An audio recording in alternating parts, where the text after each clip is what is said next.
Selamat siang, Ibu dan teman-teman sekalian.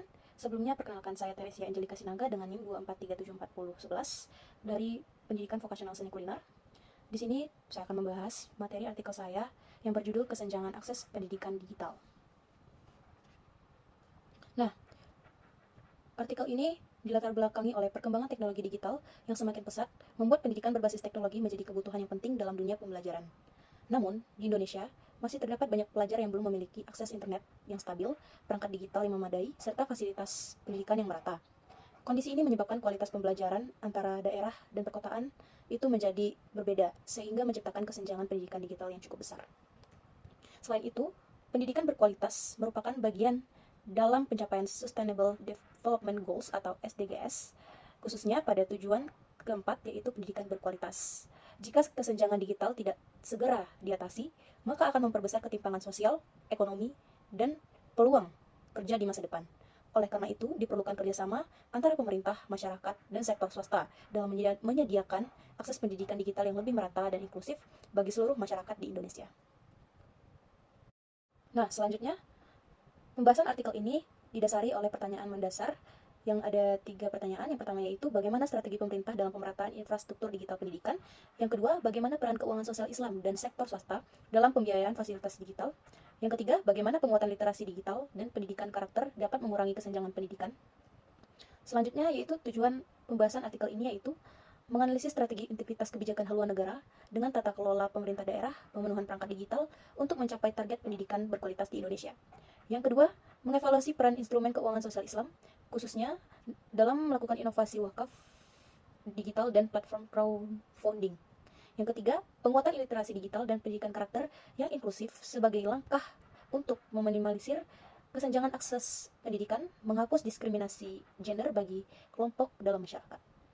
Selanjutnya kita masuk ke materi pembahasan. Materi pembahasan yang pertama yaitu strategi integrasi kebijakan nasional dan tata kelola daerah dalam pemerataan infrastruktur digital.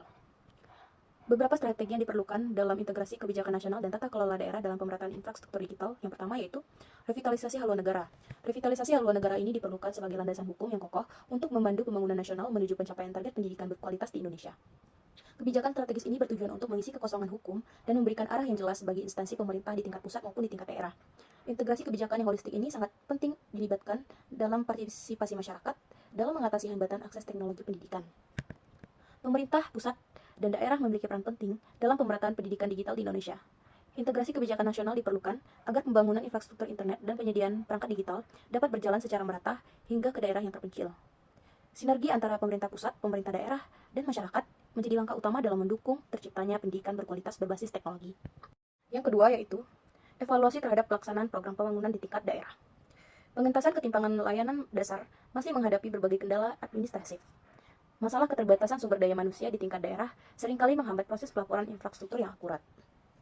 Transparansi kerja dalam tata kelola pemerintah daerah menjadi prasyarat mutlak bagi keberhasilan penyediaan perangkat digital bagi para pelajar.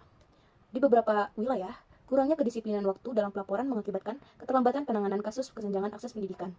Hubungan kerja yang terbuka antara organisasi publik akan memudahkan pemangku kepentingan dalam melakukan tindakan koreksi terhadap penyimpangan program. Karena itu, penguatan kapasitas kelembagaan di daerah harus ditingkatkan lagi demi menjamin kesejahteraan dan kemakmuran masyarakat melalui pendidikan.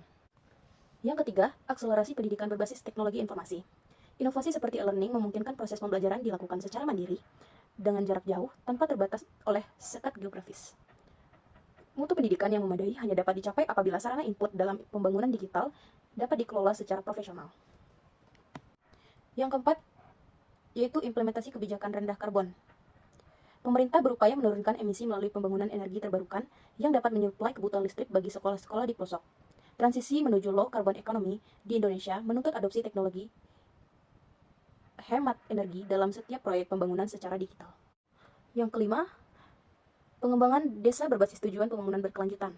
Permasalahan utama di wilayah pedesaan seringkali berupa kurangnya variasi metode pembelajaran dan minimnya fasilitas pendukung teknologi.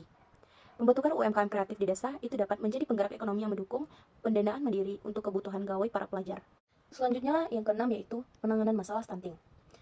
Penanganan masalah kesehatan seperti stunting merupakan investasi jangka panjang untuk menjamin efektivitas penyerapan ilmu pengetahuan digital. Sumber daya manusia yang berkualitas tidak dapat tercipta apabila anak-anak mengalami hambatan kognitif akibat kurangnya asupan gizi yang mumpuni. Pemerintah mensinergikan program bantuan pangan dan edukasi literasi digital bagi keluarga penerima manfaat guna memutuskan rantai kemiskinan.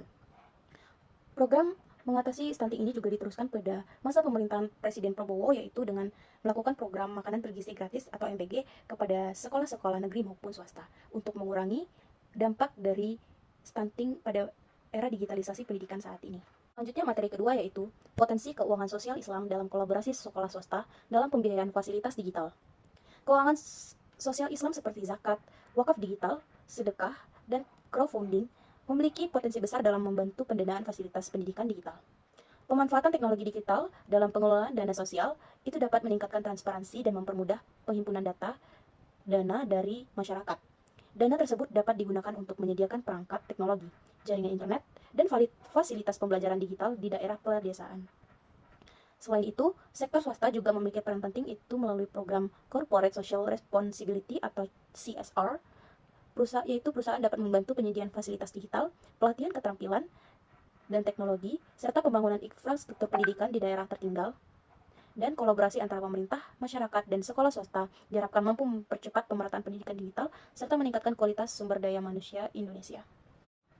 Dengan adanya potensi keuangan sosial Islam dan kolaborasi sektor swasta dalam pembiayaan fasilitas digital pendidikan ini, diperlukan evaluasi terhadap efektivitas dana sosial dalam program pembangunan berkelanjutan harus didukung oleh sistem data yang akurat dan terintegrasi. Koordinasi yang lemah antar instansi pengelola seringkali menyebabkan distribusi bantuan fasilitas digital itu menjadi tidak merata. Transparansi kerja dalam pelaporan hasil evaluasi merupakan persyaratan mutlak untuk membangun kepercayaan masyarakat terhadap program pemerintah. Masalah kedisiplinan waktu dalam pengumpulan laporan di tingkat daerah masih seringkali menjadi menghambat pengambilan keputusan strategi secara cepat. Dan selanjutnya itu ada materi yang ketiga yaitu upaya penguatan literasi digital dan pendidikan karakter inklusif bagi kelompok marginal. Penguatan literasi digital sangat penting agar masyarakat mampu memanfaatkan teknologi secara bijak dan produktif. Pendidikan karakter juga perlu dikembangkan untuk membentuk generasi yang memiliki nilai moral, tanggung jawab, dan kepedulian sosial di tengah perkembangan teknologi digital. Kurikulum pendidikan juga harus mampu menyeimbangkan kemampuan teknologi dengan membentuk karakter peserta didik. Selain itu, kelompok marginal seperti perempuan dan masyarakat di daerah terpencil masih menghadapi keterbatasan akses teknologi digital. Oleh karena itu, diperlukan kebijakan yang inklusif untuk mengurangi diskriminasi gender dan ketimpangan pendidikan antar wilayah. Dengan pemerataan literasi digital dan pendidikan karakter, masyarakat dapat lebih siap menghadapi perkembangan teknologi sekaligus menjaga nilai-nilai sosial dan budaya bangsa. Kesimpulan yang dapat diambil dalam materi yang telah dibahas yaitu kesenjangan akses pendidikan digital masih menjadi tantangan besar dalam mewujudkan pendidikan berkualitas di Indonesia. Ketidakmerataan akses internet, keterbatasan perangkat digital, dan perbedaan pembangunan antar wilayah menyebabkan kualitas pendidikan belum dapat dirasakan secara adil oleh seluruh masyarakat. Oleh karena itu, diperlukan strategi pembangunan yang terintegrasi dan keberlanjutan agar pendidikan digital itu dapat dilaksanakan dan diakses oleh semua kalangan. Selain itu, keberhasilan pemerataan pendidikan digital juga memerlukan kerjasama antara pemerintah, sektor swasta, masyarakat, dan lembaga keuangan sosial Islam. Beberapa saran yang perlu diberikan dalam peningkatan akses pendidikan digital di Indonesia. Yang pertama, bagi pemerintah pusat dan daerah, sebaiknya memperkuat integritas antara kebijakan haluan negara dengan peraturan daerah guna memastikan pembangunan infrastruktur digital di wilayah pedesaan dan terpencil itu semakin konsisten dan berkelanjutan. Yang kedua yaitu penguatan kapasitas sumber daya manusia. Instansi pemerintah perlu meningkatkan kapasitas dan kedisiplinan sumber daya manusia dalam pelaporan data untuk menjamin evaluasi program pendidikan digital yang lebih kuat dan transparan di Indonesia. Dan yang ketiga yaitu optimalisasi dana sosial. Lembaga filantropi Islam disarankan untuk lebih masif mengadopsi teknologi blockchain dan platform crowdfunding dalam pengelolaan wakaf produktif agar mobilisasi dana untuk fasilitas teknologi pendidikan itu dapat menjangkau asnaf secara lebih efisien. Dan yang terakhir yaitu inklusi gender. Inklusivitas gender pembuat kebijakan harus merumuskan program literasi digital yang lebih responsif gender guna menghapus hambatan norma yang patriarki yang dapat membatasi partisipasi perempuan dalam ekosistem digital. Sekian presentasi yang dapat saya sampaikan melalui artikel yang telah saya buat yang berjudul Kesenjangan Akses Pendidikan Digital di Indonesia. Mohon maaf bila ada kesalahan maupun kekurangan dalam penyampaian materi. Sekian dan terima kasih.